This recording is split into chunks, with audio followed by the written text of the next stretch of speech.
Okay, let's talk about after the exam. My goodness, I told you our scan time is very, very short with these particular types of exams, so we're going to spend more time in post-processing than we actually did in scanning. Some options for us for post-processing our gadolinium enhanced MRAs include multiplanar reconstructions, subtractions, segmentations, maximum intensity pixel, surface shaded display, and volume rendering techniques. Let's take a look at these so we understand them a little bit more.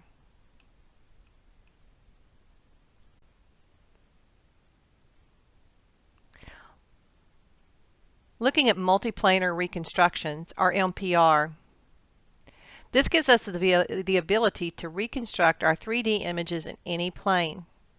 We already know that if we obtain our 3D images in an isotropic volume, meaning equal on all sides or all directions, we'll be able to reconstruct equally in all imaging planes and any oblique planes.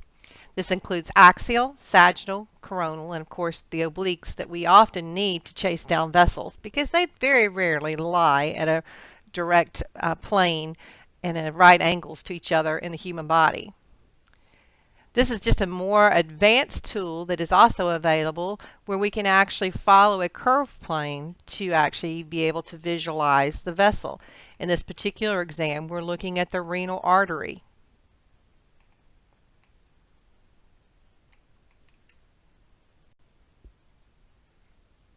Well, this is an example of subtracting out anatomy that's not needed, not of interest, that sometimes obscures us being able to see our vessel anatomy adequately.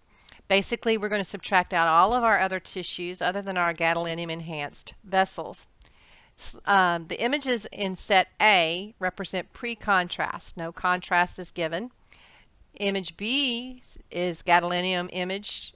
These have been MIP'd. And then image C is the subtracted image where we've taken out all the unnecessary and unneeded information.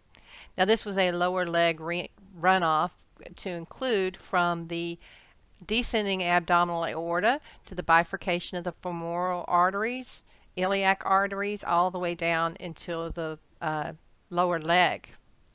Beautiful exam, especially once you take out all the extra signals from the patient's slightly fatty tissues.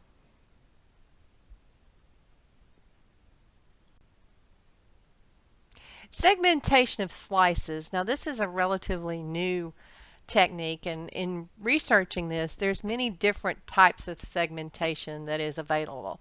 Basically you're going to use your source images and you're going to view the individual thin slices, and then you're going to be able to take the vessel and trace it out, and it's enhanced so that you can actually see more of the individual vessels and actually see more in-depth signal intensities.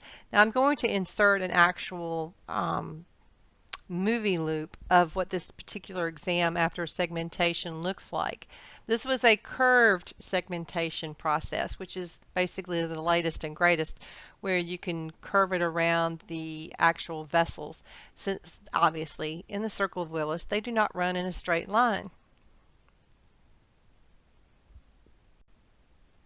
MIP should be something that's near and dear to your heart. Just a quick note on this particular image. Hopefully you can appreciate that we don't have the ringing artifact that we had in the previous exam. The scan timing is much better. And this one has been MIP'd, and one of the reason I picked this is because you can actually see the depth that is projected into this image. The vessels that are closer to the viewer are actually brighter, and the ones that are further from the viewer are going to be a little bit less intense. And so it gives you the illusion of it being more of a three-dimensional type data. This offers us a way of separating the vessels based on their location, and we routinely do this on all MRA exams, whether they're contrast enhanced or not.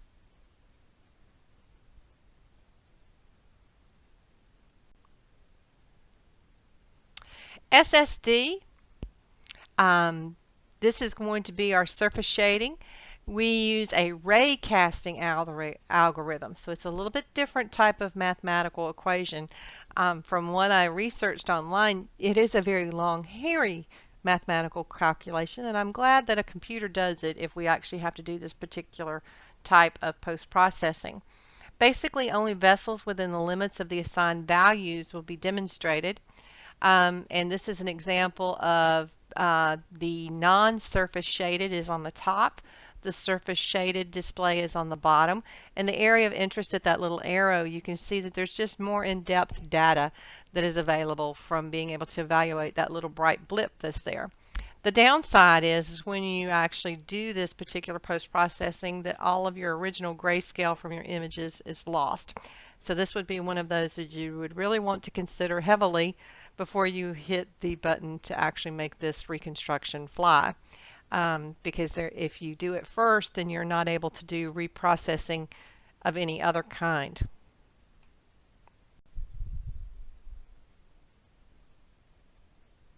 Yet another beautiful example of how shaded surface display can enhance the images that would ordinarily be flat, have more of a three-dimensional look to them, and be able to evaluate the surface areas of the vessel instead of just looking at the contrast on the inside.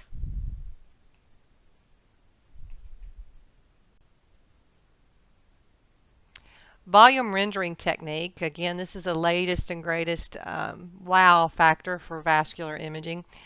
Basically, it's replaced our surface rendering technique that we had for years and has given us this volume type of displaying our data in a 3D image. Usually we rotate them and flip them and it's all fancy.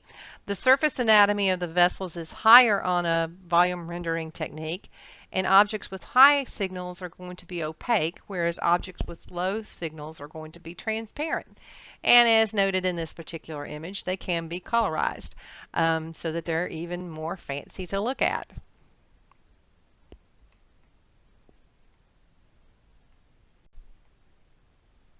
Another beautiful example of volume rendering technique, this one demonstrating an aortic dissection.